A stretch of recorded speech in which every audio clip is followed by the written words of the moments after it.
ਅੱਜ ਪੂਰੀ ਦੁਨੀਆ 2021 ਨੂੰ ਅਲਵਿਦਾ ਆਖ ਕੇ 2022 ਦਾ ਸਵਾਗਤ ਕਰ ਰਹੀ ਹੈ। 2021 ਦੇ ਵਿੱਚ ਅਸੀਂ ਬਹੁਤ ਕੁਝ ਖੋਇਆ ਅਤੇ ਬਹੁਤ ਕੁਝ ਪਾਇਆ ਵੀ ਹੈ।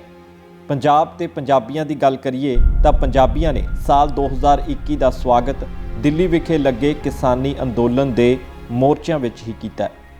ਕੌਣ ਭੁੱਲ ਸਕਦਾ ਹੈ 26 ਨਵੰਬਰ 2020 ਦਾ ਉਹ ਦਿਨ ਜਦੋਂ ਤਿੰਨੋਂ ਖੇਤੀ ਕਾਨੂੰਨਾਂ ਨੂੰ ਰੱਦ ਕਰਾਉਣ ਲਈ ਪੰਜਾਬ ਦੇ ਕਿਸਾਨ ਵੱਡੇ ਜੱਥਿਆਂ ਦੇ ਵਿੱਚ ਦਿੱਲੀ ਵੱਲ ਨੂੰ ਕੂਚ ਕਰ ਗਏ। ਰਾਹ ਵਿੱਚ ਬਹੁਤ ਸਾਰੀਆਂ ਔਕੜਾਂ ਆਈਆਂ ਜਿਨ੍ਹਾਂ ਨੂੰ ਨੌਜਵਾਨਾਂ ਨੇ ਆਪਣੀ ਤਾਕਤ ਤੇ ਆਪਣੇ ਜਜ਼ਬੇ ਦੇ ਨਾਲ ਦੂਰ ਕਰਦਿਆਂ ਦਿੱਲੀ ਵੱਲ ਪੈਰ ਵਧਾਏ।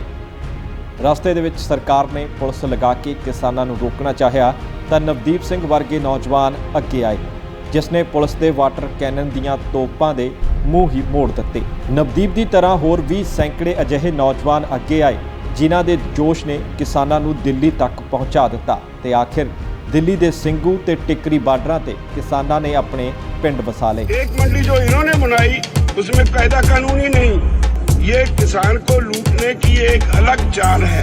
ਕੜਾਕੇ ਦੀ ਠੰਡ ਆਪਣੇ ਪਿੰਡਿਆਂ ਤੇ ਹਟਾਉਂਦਿਆਂ ਸਾਡੇ ਬਜ਼ੁਰਗਾਂ ਤੇ ਨੌਜਵਾਨਾਂ ਨੇ ਸਾਲ 2021 ਦਾ ਸਵਾਗਤ ਆਪਣੇ ਮੋਰਚਿਆਂ ਤੇ ਹੀ ਕੀਤਾ ਸੀ, ਇਸ ਉਮੀਦ ਦੇ ਨਾਲ ਕਿ ਨਵਾਂ ਸਾਲ ਕਿਸਾਨਾਂ ਲਈ ਨਵੀਂ ਉਮੰਗ ਲੈ ਕੇ ਆਵੇਗਾ।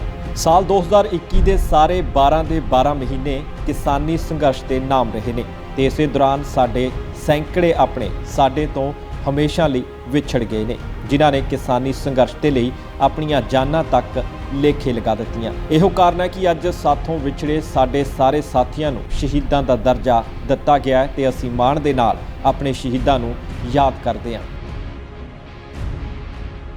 ਸਾਲ 2021 ਦਾ ਜਨਵਰੀ ਦਾ ਉਹ ਪਹਿਲਾ ਮਹੀਨਾ ਜਦੋਂ 26 ਜਨਵਰੀ ਨੂੰ ਸੰਯੁਕਤ ਕਿਸਾਨ ਮੋਰਚੇ ਨੇ ਦਿੱਲੀ ਦੇ ਵਿੱਚ ਟਰੈਕਟਰ ਮਾਰਚ ਕੱਢਣ ਦਾ ਐਲਾਨ ਕਰ ਦਿੱਤਾ ਤਾਂ ਪੂਰੇ ਦੇਸ਼ ਦੇ ਕਿਸਾਨ ਅਤੇ ਆਮ ਲੋਕ ਟਰੈਕਟਰਾਂ ਤੇ ਸਵਾਰ ਹੋ ਕੇ ਦਿੱਲੀ ਮੋਰਚਿਆਂ ਤੇ ਪਹੁੰਚ ਗਏ ਤੇ 26 ਜਨਵਰੀ ਦੀ ਸਵੇਰ ਇੱਕ ਨਵਾਂ ਇਤਿਹਾਸ ਸਿਰਜਣ ਦੇ ਲਈ ਟਰੈਕਟਰ ਮਾਰਚ ਸ਼ੁਰੂ ਕਰ ਦਿੱਤਾ ਗਿਆ। ਪਰ ਸਰਕਾਰਾਂ ਨੇ ਉਸ ਸਮੇਂ ਤੱਕ ਕਿਸਾਨੀ ਸੰਘਰਸ਼ ਨੂੰ ਬਦਨਾਮ ਕਰਨ ਦੇ ਲਈ ਸਾਜ਼ਿਸ਼ਾਂ ਤਿਆਰ ਕਰ ਲਈਆਂ ਸੀ ਜਿਨ੍ਹਾਂ ਦੇ ਵਿੱਚ ਫਸ ਕੇ ਸਾਡੇ ਕੁਝ ਸਾਥੀ ਭਾਵਕ ਹੋ ਕੇ ਦਿੱਲੀ ਦੇ ਲਾਲ ਕਿਲੇ ਤੇ ਜਾ ਪਹੁੰਚੇ। ਟਰੈਕਟਰ ਮਾਰਚ ਕੱਢਦਿਆਂ ਜਿਵੇਂ ਹੀ ਲੋਕ ਲਾਲ ਕਿਲੇ ਪਹੁੰਚੇ ਤਾਂ ਪੁਲਿਸ ਨੇ ਸਾਰਿਆਂ ਨੂੰ ਘੇਰਾ ਪਾ ਲਿਆ ਤੇ ਤੁਰੰਤ ਹੀ ਨੈਸ਼ਨਲ ਮੀਡੀਆ ਨੇ ਇਹਨਾਂ ਲੋਕਾਂ ਤੇ ਕਿਸਾਨਾਂ ਨੂੰ ਬਦਨਾਮ ਕਰਨਾ ਸ਼ੁਰੂ ਕਰ ਦਿੱਤਾ। ਮਿੰਟਾਂ ਵਿੱਚ ਹੀ ਸਾਰੇ ਪਾਸੇ ਖਬਰਾਂ ਚੱਲਣ ਲੱਗੀਆਂ ਕਿ ਕਿਸਾਨ ਲਾਲ ਕਿਲੇ ਤੇ ਪਹੁੰਚ ਕੇ ਲਾਲ ਕਿਲੇ ਤੇ ਕਬਜ਼ਾ ਕਰ ਚੁੱਕੇ ਨੇ ਜਿੱਥੇ ਖਾਲਿਸਤਾਨੀ ਝੰਡਾ ਵੀ ਚੜਾਇਆ ਜਾ ਰਿਹਾ ਹੈ। ਏਜੰਸੀਆਂ ਦੀਆਂ ਚਾਲਾਂ ਵਿੱਚ ਫਸਦਿਆਂ ਸਾਡੇ ਕੁਝ ਨੌਜਵਾਨਾਂ ਨੇ ਲਾਲ ਕਿਲੇ ਦੇ ਅੱਗੇ ਖਾਲਸੇ ਦਾ ਕੇਸਰੀ ਝੰਡਾ ਚੜਾ ਦਿੱਤਾ ਤਾਂ ਸਾਰੇ ਪਾਸੇ ਇਹੋ ਪ੍ਰਚਾਰ ਹੋਇਆ ਕਿ ਕਿਸਾਨਾਂ ਨੇ ਲਾਲ ਕਿਲੇ ਤੇ ਖਾਲਿਸਤਾਨ ਦਾ ਝੰਡਾ ਚੜਾ ਕੇ ਦੇਸ਼ ਦੇ ਤਿਰੰਗੇ ਦਾ ਅਪਮਾਨ ਕੀਤਾ ਹੈ। ਇਸ ਦੇ ਵਿੱਚ ਸਭ ਤੋਂ ਵੱਧ ਜੇਕਰ ਕਿਸੇ ਦਾ ਨਾਮ ਵਰਤਿਆ ਗਿਆ ਤਾਂ ਉਹ ਸੀ ਨੌਜਵਾਨ ਆਗੂ ਦੀਪ ਸਿੱਧੂ ਦਾ ਨਾਮ। ਦਰਅਸਲ ਜਦੋਂ ਕੇਸਰੀ ਝੰਡਾ ਚੜਾਇਆ ਜਾ ਰਿਹਾ ਸੀ ਤਾਂ ਇਸੇ ਹੀ ਮੌਕੇ ਦੀਪ ਸਿੱਧੂ ਇੱਕ ਵੀਡੀਓ ਕਲਿੱਪ ਵਿੱਚ ਨਜ਼ਰ ਆਇਆ। ਨੈਸ਼ਨਲ ਮੀਡੀਆ ਨੇ ਖਬਰਾਂ ਚਲਾ ਦਿੱਤੀਆਂ ਤੇ ਕਿਸਾਨੀ ਅੰਦੋਲਨ ਦਾ ਨਾਂ ਖਰਾਬ ਹੋਣ ਲੱਗਿਆ। ਇਸ ਤੋਂ ਤੁਰੰਤ ਬਾਅਦ ਹੀ ਸੰਯੁਕਤ ਕਿਸਾਨ ਮੋਰਚੇ ਦੇ ਆਗੂਆਂ ਨੇ ਬਿਆਨ ਦਿੱਤੇ ਕਿ ਲਾਲ ਕਿਲੇ ਪਹੁੰਚੇ ਕਿਸਾਨ ਜਾਂ ਲੋਕ ਉਹਨਾਂ ਦੇ ਸਾਥੀ ਨਹੀਂ ਹਨ।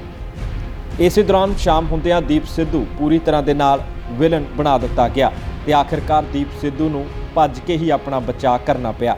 ਇਸ ਤੋਂ ਬਾਅਦ ਦੀਪ ਦੇ ਉੱਪਰ ਦੇਸ਼ ਧਰੋਹ ਵਰਗਾ ਪਰਚਾ ਵੀ ਦਰਜ ਹੋਇਆ ਤੇ ਆਖਿਰ ਕਈ ਮਹੀਨੇ ਜੇਲ੍ਹ ਵਿੱਚ ਕੱਟਣੇ ਵੀ ਪਏ। 26 ਜਨਵਰੀ 2021 ਦਾ ਉਹ ਦਿਨ ਕਿਸਾਨਾਂ ਦੇ ਲਈ ਚੰਗਾ ਹੋਣ ਦੀ ਥਾਂ ਭਾਰੂ ਹੋਣ ਲੱਗਿਆ। ਦਿੱਲੀ ਵਿੱਚ ਆਪਣੇ ਟਰੈਕਟਰ ਲੈ ਕੇ ਦਾਖਲ ਹੋਏ ਕਿਸਾਨਾਂ ਨੂੰ ਹੁਣ ਤੱਕ ਘੇਰਾ ਪੈ ਚੁੱਕਿਆ ਸੀ। ਏਜੰਸੀਆਂ ਦੀ ਇਹੋ ਕੋਸ਼ਿਸ਼ ਸੀ ਕਿ ਮੌਕੇ ਦਾ ਲਾਹਾ ਲੈ ਕੇ ਕਿਸਾਨੀ ਅੰਦੋਲਨ ਨੂੰ ਵੱਧ ਤੋਂ ਵੱਧ ਬਦਨਾਮ ਕੀਤਾ ਜਾ ਸਕੇ। ਕਈ ਥਾਵਾਂ ਤੇ ਪੁਲਿਸ ਨੇ ਕਿਸਾਨਾਂ ਦੇ ਉੱਪਰ ਅਥਰੂ ਗੈਸ ਦੇ ਗੋਲੇ ਛੱਡੇ ਤੇ ਕਈ ਥਾਵਾਂ ਤੇ ਲਾਠੀ ਚਾਰਜ ਕੀਤਾ।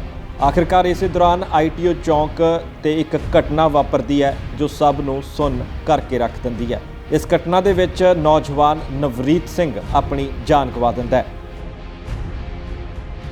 ਦਰਅਸਲ ਪੁਲਿਸ ਵੱਲੋਂ ਛੱਡੇ ਅਥਰੂ ਗੈਸ ਦੇ ਗੋਲੀਆਂ ਅਤੇ ਲਾਠੀਆਂ ਤੋਂ ਬਚਣ ਦੇ ਲਈ ਨਵਰੀਤ ਆਪਣੇ ਟਰੈਕਟਰ ਨੂੰ ਭਜਾ ਕੇ ਉੱਥੋਂ ਨਿਕਲਣ ਦੀ ਕੋਸ਼ਿਸ਼ ਕਰਦਾ ਹੈ ਤਾਂ ਅੱਗੇ ਖੜਾ ਇੱਕ ਪੁਲਿਸ ਮੁਲਾਜ਼ਮ ਨਵਰੀਤ ਦੇ ਟਰੈਕਟਰ ਅੱਗੇ ਬੈਰੀਕੇਡ ਸੁੱਟ ਦਿੰਦਾ ਹੈ ਤੇ ਨਵਰੀਤ ਦਾ ਟਰੈਕਟਰ ਇਸੇ ਦੌਰਾਨ ਪਲਟ ਜਾਂਦਾ ਹੈ ਤੇ ਨਵਰੀਤ ਦਮ ਤੋੜ ਦਿੰਦਾ ਹੈ। ਇਸ ਘਟਨਾ ਨੇ ਜਿੱਥੇ ਕਿਸਾਨੀ ਅੰਦੋਲਨ ਦੌਰਾਨ ਅਜਿਹੀ ਪਹਿਲੀ ਸ਼ਹੀਦੀ ਦਰਜ ਕੀਤੀ ਉੱਥੇ ਹੀ ਪੁਲਿਸ ਦੇ ਉੱਪਰ ਬਹੁਤ ਸਾਰੇ ਸਵਾਲ ਵੀ ਖੜੇ ਹੋਏ। ਮੌਕੇ ਤੇ ਮੌਜੂਦ ਰਹੇ ਕੁਝ ਕਿਸਾਨਾਂ ਦਾ ਕਹਿਣਾ ਸੀ ਕਿ ਪੁਲਿਸ ਦੇ ਵੱਲੋਂ ਨਵਰੀਤ ਤੇ ਗੋਲੀ ਚਲਾਈ ਗਈ ਸੀ ਜਿਸ ਕਾਰਨ ਉਸ ਦੀ ਮੌਤ ਹੋਈ ਹੈ। ਕੁਝ ਦਾ ਆਖਣਾ ਸੀ ਕਿ ਪੁਲਿਸ ਵੱਲੋਂ ਦਾਗੇ ਗਏ ਅਥਰੂ ਗੈਸ ਦੇ ਗੋਲੇ ਦੇ ਸਿਰ ਦੇ ਵਿੱਚ ਵੱਜਣ ਕਾਰਨ ਨਵਰੀਤ ਦੀ ਮੌਤ ਹੋਈ ਹੈ। ਸ਼ਾਮ ਹੁੰਦਿਆਂ ਤੱਕ ਦਿੱਲੀ ਪੁਲਿਸ ਇੱਕ CCTV ਫੁਟੇਜ ਜਾਰੀ ਕਰਕੇ ਆਪਣਾ ਬਚਾਅ ਕਰਦੀ ਹੈ ਤੇ ਸਿੱਧ ਕਰਨ ਦੀ ਕੋਸ਼ਿਸ਼ ਕਰਦੀ ਹੈ ਕਿ ਨਵਰੀਤ ਦੀ ਮੌਤ ਗੋਲੀ ਜਾਂ ਫਿਰ ਅਥਰੂ ਗੈਸ ਦਾ ਗੋਲਾ ਲੱਗਣ ਕਾਰਨ ਨਹੀਂ ਬਲਕਿ ਇੱਕ ਹਾਦਸੇ ਕਾਰਨ ਹੋਈ ਹੈ। ਨਵਰੀਤ ਸਿੰਘ ਬਾਰੇ ਦੱਸ ਦਈਏ ਕਿ ਨਵਰੀਤ ਸਿੰਘ ਉੱਤਰ ਪ੍ਰਦੇਸ਼ ਦੇ ਰਾਮਪੁਰ ਇਲਾਕੇ ਦੇ ਪਿੰਡ ਡਿਬਡਬਾ ਦਾ ਰਹਿਣ ਵਾਲਾ ਨੌਜਵਾਨ ਸੀ ਜੋ ਹਾਲ ਹੀ ਦੇ ਵਿੱਚ ਆਸਟ੍ਰੇਲੀਆ ਤੋਂ ਵਿਆਹ ਕਰਵਾ ਕੇ ਇੱਥੇ ਵਿਆਹ ਦੀਆਂ ਖੁਸ਼ੀਆਂ ਆਪਣੇ ਪਰਿਵਾਰ ਦੇ ਨਾਲ ਮਨਾਉਣ ਲਈ ਆਇਆ ਸੀ। ਪਰ ਨਵਰੀਤ ਨੇ ਆਪਣੀਆਂ ਵਿਆਹ ਦੀਆਂ ਖੁਸ਼ੀਆਂ ਵਿਚਕਾਰ ਹੀ ਛੱਡ ਕਿਸਾਨੀ ਅੰਦੋਲਨ ਵਿੱਚ ਜਾਣ ਦਾ ਮਨ ਬਣਾ ਲਿਆ ਸੀ ਤੇ 26 ਜਨਵਰੀ ਨੂੰ ਲੱਖਾਂ ਕਿਸਾਨਾਂ ਦੀ ਤਰ੍ਹਾਂ ਨਵਰੀਤ ਵੀ ਆਪਣਾ ਟਰੈਕਟਰ ਲੈ ਕੇ ਦਿੱਲੀ ਪਹੁੰਚਿਆ ਸੀ। ਇਸ ਘਟਨਾ ਤੋਂ ਬਾਅਦ ਨਵਰੀਤ ਦੀ ਲਾਸ਼ ਦਾ ਪੋਸਟਮਾਰਟਮ ਵੀ ਕਰਵਾਇਆ ਗਿਆ ਪਰ ਉਸ ਦੇ ਵਿੱਚ ਇਹੋ ਸਿੱਧ ਕੀਤਾ ਗਿਆ ਕਿ ਨਵਰੀਤ ਦੀ ਮੌਤ ਗੋਲੀ ਲੱਗਣ ਕਾਰਨ ਨਹੀਂ ਬਲਕਿ ਹਾਦਸੇ ਦੇ ਕਾਰਨ ਹੋਈ ਹੈ। ਅੱਜ ਵੀ ਜਦੋਂ ਕਿਸਾਨੀ ਸੰਘਰਸ਼ ਦੀ ਗੱਲ ਤੁਰਦੀ ਹੈ ਤਾਂ ਸਾਰੇ ਅੰਦੋਲਨ ਦੇ ਸ਼ਹੀਦਾਂ ਦੇ ਵਿੱਚੋਂ ਨਵਰੀਤ ਸਿੰਘ ਦਾ ਨਾਂ ਸਭ ਤੋਂ ਪਹਿਲਾਂ ਲਿਆ ਜਾਂਦਾ ਹੈ। ਦਿੱਲੀ ਦੇ ਵਿੱਚ ਹੀ ਪੁਲਿਸ ਦੀਆਂ ਲਾਠੀਆਂ ਦਾ ਅਤਿਆਚਾਰ ਸਹਿ ਚੁੱਕੇ ਜੱਗੀ ਬਾਬਾ ਨੂੰ ਵੀ ਕੌਣ ਨਹੀਂ ਜਾਣਦਾ। ਜੱਗੀ ਬਾਬਾ ਨੇ ਜਿਸ ਤਰੀਕੇ ਦੇ ਨਾਲ ਜ਼ਖਮੀ ਹੁੰਦਿਆਂ ਵੀ ਸ਼ੇਰ ਵਰਗੀ ਦਹਾੜ ਦਿਖਾਈ ਤਾਂ ਪੂਰੀ ਦੁਨੀਆ ਦੇ ਵਿੱਚ ਜੱਗੀ ਬਾਬਾ ਦੀਆਂ ਤਸਵੀਰਾਂ ਵਾਇਰਲ ਹੋ ਉੱਠੀਆਂ। ਅੱਜ ਵੀ ਨੌਜਵਾਨ ਜੱਗੀ ਬਾਬਾ ਨੂੰ ਆਪਣਾ ਆਦਰਸ਼ ਮੰਨਦੇ ਨੇ। हम मरने वाली कौम नहीं, बोले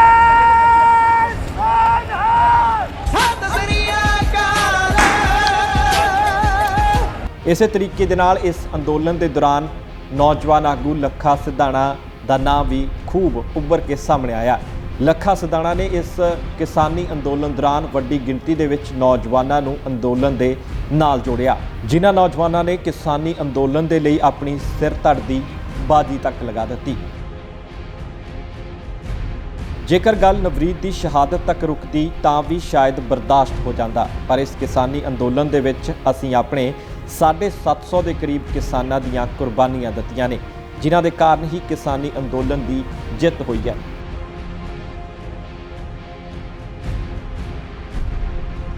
ਪਿੰਡ ਚੁੱਕੇ ਦੇ 18 ਸਾਲਾ ਜਸ਼ਨਪ੍ਰੀਤ ਸਿੰਘ ਨੂੰ ਵੀ ਕਿਵੇਂ ਭੁੱਲ ਸਕਦੇ ਹਾਂ ਜਿਸ ਨੇ ਚੜ੍ਹਦੀ ਜਵਾਨੀ ਵਿੱਚ ਹੀ ਟਿੱਕਰੀ ਬਾਰਡਰ ਤੇ ਆਪਣੀ ਜਾਨ ਅੰਦੋਲਨ ਦੇ ਲੇਖੇ ਲਗਾਈ। ਇਸੇ ਤਰ੍ਹਾਂ ਫਿਰੋਜ਼ਪੁਰ ਦਾ 23 ਸਾਲਾ ਹਰਪ੍ਰੀਤ ਸਿੰਘ ਵੀ ਮੋਰਚੇ ਵਿੱਚ ਹੀ ਆਪਣੀ ਸ਼ਹੀਦੀ ਦੇ ਗਿਆ।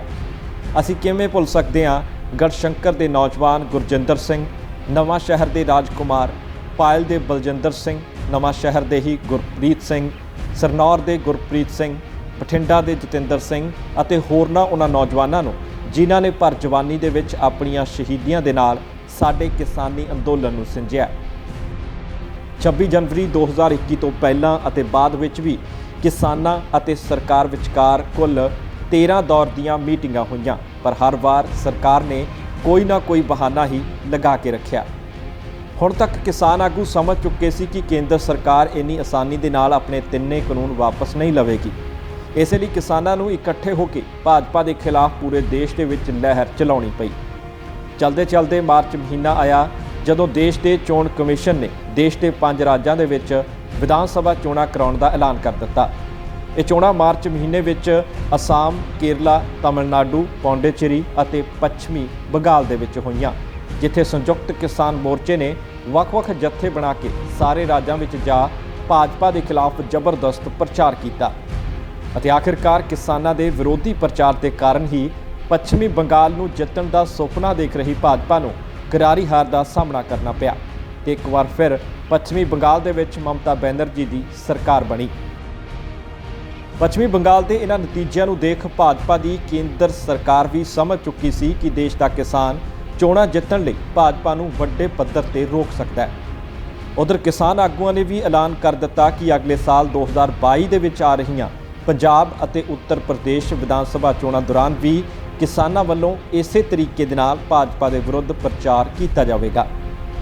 ਹੁਣ ਤੱਕ ਕਿਸਾਨ ਉੱਤਰ ਪ੍ਰਦੇਸ਼ ਦੇ ਵਿੱਚ ਕਈ ਮਹਾਂ ਪੰਚਾਇਤਾਂ ਕਰ ਚੁੱਕੇ ਸੀ ਤੇ ਇਹਨਾਂ ਮਹਾਂ ਪੰਚਾਇਤਾਂ ਦੇ ਵਿੱਚ ਜੁੜੀ ਲੱਖਾਂ ਦੀ ਭੀੜ ਨੇ ਭਾਜਪਾ ਦੀਆਂ ਨੀਂਦਾਂ ਉਡਾ ਦਿੱਤੀਆਂ ਸੀ। ਇਧਰ ਕਿਸਾਨਾਂ ਦੀ ਸਰਕਾਰ ਵਿਚਕਾਰ ਗੱਲਬਾਤ ਪੂਰੀ ਤਰ੍ਹਾਂ ਦੇ ਨਾਲ ਰੁਕੀ ਹੋਈ ਸੀ ਜਿਸ ਦੇ ਲਈ ਕਈ ਵਾਰ ਕਿਸਾਨਾਂ ਨੇ ਮੁੜ ਗੱਲਬਾਤ ਦੀ ਮੰਗ ਵੀ ਰੱਖੀ ਪਰ ਸਰਕਾਰ ਅਣਸੁਣਾ ਕਰਦੀ ਰਹੀ। ਇਸੇ ਦੌਰਾਨ ਸੰਯੁਕਤ ਕਿਸਾਨ ਮੋਰਚਾ ਐਲਾਨ ਕਰਦਾ ਹੈ ਕਿ ਭਾਜਪਾ ਦੇ ਆਗੂ ਜਿੱਥੇ ਵੀ ਸਮਾਗਮ ਕਰਨ ਜਾਂਦੇ ਨੇ ਉੱਥੇ ਉਹਨਾਂ ਦਾ ਵਿਰੋਧ ਕੀਤਾ ਜਾਵੇ। ਐਸਕੇਐਮ ਦੀ ਇਸ ਇੱਕ ਕਾਲ ਤੋਂ ਬਾਅਦ ਹੀ ਪੰਜਾਬ ਅਤੇ ਹਰਿਆਣਾ ਦੇ ਵਿੱਚ ਭਾਜਪਾ ਦਾ ਜ਼ਬਰਦਸਤ ਵਿਰੋਧ ਹੋਣਾ ਸ਼ੁਰੂ ਹੋ ਗਿਆ। ਜਿੱਥੇ ਵੀ ਭਾਜਪਾ ਦਾ ਕੋਈ ਸਮਾਗਮ ਹੁੰਦਾ, ਕਿਸਾਨ ਝੰਡੇ ਲੈ ਕੇ ਵਿਰੋਧ ਕਰਨ ਪਹੁੰਚ ਜਾਂਦੇ। ਇੱਥੋਂ ਤੱਕ ਕਿ ਕਈ ਥਾਵਾਂ ਤੇ ਹਰਿਆਣਾ ਦੇ ਮੁੱਖ ਮੰਤਰੀ ਮਨੋਹਰ ਲਾਲ ਖੱਟੜ ਦਾ ਹੈਲੀਕਾਪਟਰ ਹੀ ਉਤਰਨ ਨਾ ਦਿੱਤਾ ਗਿਆ। ਇਸੇ ਤਰੀਕੇ ਨਾਲ ਭਾਜਪਾ ਦਾ ਵਿਰੋਧ ਉੱਤਰ ਪ੍ਰਦੇਸ਼ ਤੱਕ ਵੀ ਜਾ ਪਹੁੰਚਿਆ। 3 ਅਕਤੂਬਰ 2021 ਨੂੰ ਜਦੋਂ ਲਖੀਮਪੁਰ ਖੀਰੀ ਜ਼ਿਲ੍ਹੇ ਦੇ ਤਿਕੋਣੀਆਂ ਇਲਾਕੇ ਦੇ ਪਿੰਡ ਬਬਨੀਪੁਰ ਵਿਖੇ ਕੇਂਦਰੀ ਗ੍ਰਹਿ ਰਾਜ ਮੰਤਰੀ ਅਜੇ ਮਿਸ਼ਰਾ ਦੇ ਵੱਲੋਂ ਇੱਕ ਸਮਾਗਮ ਰੱਖਿਆ ਗਿਆ, ਜਿਸ ਦਾ ਵਿਰੋਧ ਕਰਨ ਲਈ ਇਲਾਕੇ ਦੇ ਕਿਸਾਨ ਵੱਡੀ ਗਿਣਤੀ ਦੇ ਵਿੱਚ ਜਮ੍ਹਾਂ ਹੋ ਗਏ। ਕਿਸਾਨਾਂ ਦੇ ਵਿਰੋਧ ਕਾਰਨ ਸਮਾਗਮ ਵਿੱਚ ਸ਼ਾਮਲ ਹੋਣ ਲਈ ਆ ਰਹੇ ਉੱਤਰ ਪ੍ਰਦੇਸ਼ ਦੇ ਉਪ ਮੁੱਖ ਮੰਤਰੀ ਦਾ ਹੈਲੀਕਾਪਟਰ ਵੀ ਨਾ ਉਤਰ ਸਕਿਆ। ਇਸ ਗੱਲ ਨੂੰ ਦੇਖ ਮੰਤਰੀ ਅਜੇ ਮਿਸ਼ਰਾ ਤੇ ਉਸ ਦਾ ਬੇਟਾ ਆਸ਼ੀਸ਼ ਮਿਸ਼ਰਾ ਬੁਰੇ ਤਰੀਕੇ ਦੇ ਨਾਲ ਤਿਲ ਮਿਲਾ ਉੱਠੇ ਅਤੇ ਆਖਿਰਕਾਰ ਸੜਕ ਤੇ ਸ਼ਾਂਤਮਈ ਤੁਰੇ ਜਾਂਦੇ ਕਿਸਾਨਾਂ ਦੇ ਉੱਪਰ ਆਸ਼ੀਸ਼ ਮਿਸ਼ਰਾ ਦੀਆਂ ਗੱਡੀਆਂ ਜਾਣ-ਬੁੱਝ ਕੇ ਚੜ੍ਹਾ ਦਿੱਤੀਆਂ ਜਾਂਦੀਆਂ ਨੇ, ਜਿਸ ਦੇ ਵਿੱਚ 4 ਕਿਸਾਨਾਂ ਸਮੇਤ ਇੱਕ ਸਥਾਨਕ ਪੱਤਰਕਾਰ ਦੀ ਮੌਤ ਹੋਈ ਤੇ ਅਨੇਕਾਂ ਹੀ ਜ਼ਖਮੀ ਹੋਏ। ਲਖੀਮਪੁਰ ਖੀਰੀ ਦੀ ਇਸ ਘਟਨਾ ਤੋਂ ਬਾਅਦ ਦੇਸ਼ ਭਰ ਦੇ ਵਿੱਚ ਕਿਸਾਨਾਂ ਦੇ ਹੱਕ ਵਿੱਚ ਆਵਾਜ਼ ਉੱਠੀ ਤੇ ਆਖਿਰਕਾਰ ਦਬਾਅ ਤੋਂ ਬਾਅਦ ਪੁਲਿਸ ਨੂੰ ਮੰਤਰੀ ਅਜੇ ਮਿਸ਼ਰਾ ਦੇ ਪੁੱਤਰ ਆਸ਼ੀਸ਼ ਮਿਸ਼ਰਾ ਨੂੰ ਗ੍ਰਿਫਤਾਰ ਕਰਕੇ ਉਸ ਦੇ ਖਿਲਾਫ ਕਾਰਵਾਈ ਕਰਨੀ ਪਈ। ਇੱਧਰ ਦਿੱਲੀ ਦੇ ਬਾਰਡਰਾਂ ਤੇ ਕਿਸਾਨਾਂ ਦਾ ਉਤਸ਼ਾਹ ਲਗਾਤਾਰ ਵਧਣ ਲੱਗਿਆ ਤੇ ਇੱਕ ਵਾਰ ਫਿਰ ਇਹਨਾਂ ਮੋਰਚਿਆਂ ਦੇ ਉੱਪਰ ਕਿਸਾਨਾਂ ਦੀ ਗਿਣਤੀ ਵਧਣ ਲੱਗੀ। ਇਸੇ ਦੌਰਾਨ ਕਿਸਾਨ ਆਪਣੇ ਸਾਰੇ ਤਿਉਹਾਰ ਮੋਰਚਿਆਂ ਤੇ ਹੀ ਮਨਾਉਂਦੇ ਰਹੇ। 2020 ਦੀ ਦੀਵਾਲੀ ਤੋਂ ਬਾਅਦ 2021 ਦੀ ਦੀਵਾਲੀ ਵੀ ਕਿਸਾਨਾਂ ਨੇ ਇਹਨਾਂ ਮੋਰਚਿਆਂ ਤੇ ਹੀ ਮਨਾਈ। 26 ਨਵੰਬਰ 2020 ਤੋਂ ਲੈ ਕੇ 26 ਨਵੰਬਰ 2021 ਨੂੰ ਕਿਸਾਨੀ ਮੋਰਚੇ ਨੂੰ 1 ਸਾਲ ਪੂਰਾ ਹੋਣ ਵਾਲਾ ਸੀ, ਜਿਸ ਨੂੰ ਮਨਾਉਣ ਦੇ ਲਈ ਐਸਕੇਐਮ ਨੇ ਸੰਸਦ ਦੇ ਵੱਲ ਮਾਰਚ ਕਰਨ ਦਾ ਐਲਾਨ ਵੀ ਕਰ ਦਿੱਤਾ।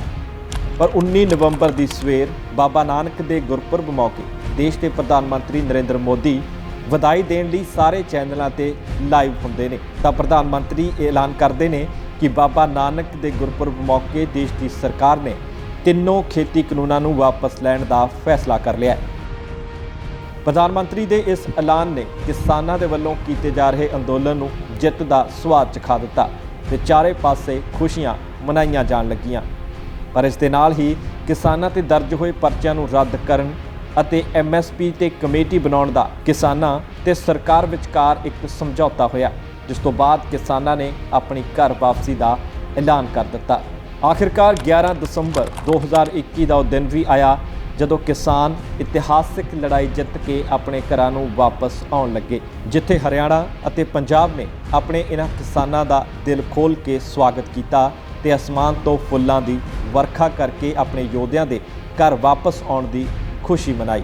ਸਾਲ 2021 ਰਹਿੰਦੀ ਦੁਨੀਆ ਤੱਕ ਇਸੇ ਕਿਸਾਨੀ ਅੰਦੋਲਨ ਦੇ ਲਈ ਯਾਦ ਕੀਤਾ ਜਾਂਦਾ ਰਹੇਗਾ ਤੇ ਇਸੇ ਦੌਰਾਨ ਸ਼ਹੀਦ ਹੋਏ 750 ਦੇ ਕਰੀਬ ਕਿਸਾਨਾਂ ਦੀ ਯਾਦ ਵੀ ਹਰ ਇੱਕ ਦੇ ਸੀਨੇ ਵਿੱਚ ਹਮੇਸ਼ਾ ਲਈ ਵਸਦੀ ਰਹੇਗੀ। ਕਿਸਾਨੀ ਸੰਘਰਸ਼ ਦੇ ਵਿੱਚ ਸ਼ਹੀਦ ਹੋਏ ਸਾਰੇ ਕਿਸਾਨਾਂ ਨੂੰ ਔਨ ਏਅਰ ਵੀ ਸੱਚੀ ਤੇ ਸੁੱਚੀ ਸ਼ਰਧਾਂਜਲੀ ਭੇਂਟ ਕਰਦਾ ਹੈ ਤੇ ਅਸੀਂ ਉਮੀਦ ਕਰਦੇ ਹਾਂ ਕਿ ਆਉਣ ਵਾਲਾ ਸਾਲ 2022 ਦੇਸ਼ ਅਤੇ ਪੰਜਾਬ ਦੇ ਕਿਸਾਨਾਂ ਦੇ ਲਈ ਖੁਸ਼ਹਾਲੀ ਅਤੇ ਖੇੜੇ ਲੈ ਕੇ ਆਵੇਗਾ। ਇਸੇ ਉਮੀਦ ਦੇ ਨਾਲ ਅਸੀਂ ਨਵੇਂ ਸਾਲ 2022 ਦਾ ਸਵਾਗਤ ਕਰਦੇ ਹਾਂ। ਯਾਦ ਰਹੇਗਾ ਘੋਲ ਕਿਸਾਨਾਂ ਦਾ, ਪਾਈਆਂ ਸ਼ਹੀਦੀਆਂ ਦਾ ਤੇ ਮਾਵਾਂ ਦੇ ਖੁੱਸੇ ਅਰਮਾਨਾਂ ਦਾ।